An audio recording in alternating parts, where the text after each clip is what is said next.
मंजिरी, का वागलीस तू असं? हं? पण अथर्व का?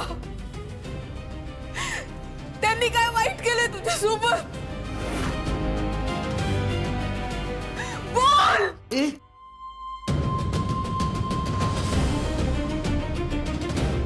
मी हा अपघात घडवून आणलेला नाहीये आणि मी जर काही सगळं केलं असतं ना तर मी स्वतःहून सांगितलं असतं तुम्हाला. मी घाबरत नसते कोणाला. गप्प बस मंजिरी. तू दरवेळेस असंच म्हणते, पण लक्षात ठेव, यापुढे मी तुला काहीही करू देणार नाहीये. आणि ऐक, वेदाचे बाबा बरे होणारच आहेत आणि ते बरे होऊन जेव्हा घरी येतील ना, तुझं हे खरं रूप मी त्यांच्या समोर नक्की आणेन.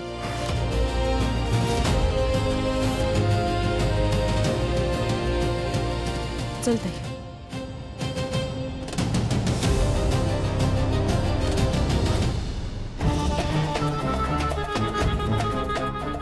हे सगळं काय चाललंय? काहीच कळत नाहीये.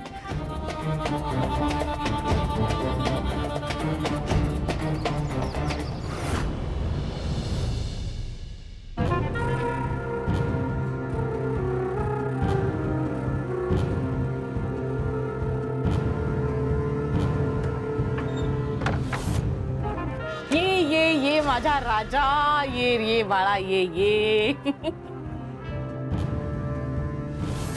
आता तयार राहा राजा बनायला.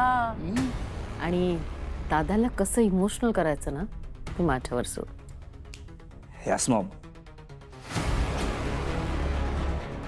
त्या अथर्वचा खेळ संपलाय. हा बायको, सगळ्यात महत्वाचं थोडी कॅश माइंड देऊन ठेव. तुम्हाला कशाला हवी आता कॅश?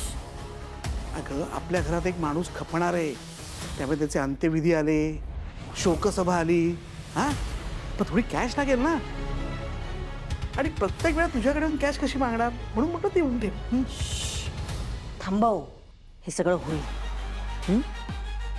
पण सध्या आपल्याला आपल्या प्लॅनवर फोकस करायचा आहे. पुढचं प्लॅनिंग करायचंय नीट लक्षपूर्वक.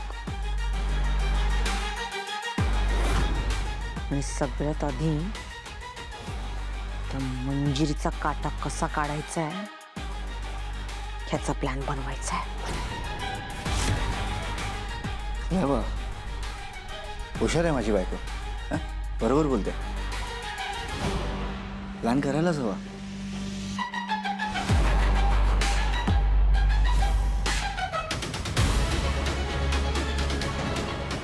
यांची मजल खूप वरपर्यंत चालली आहे.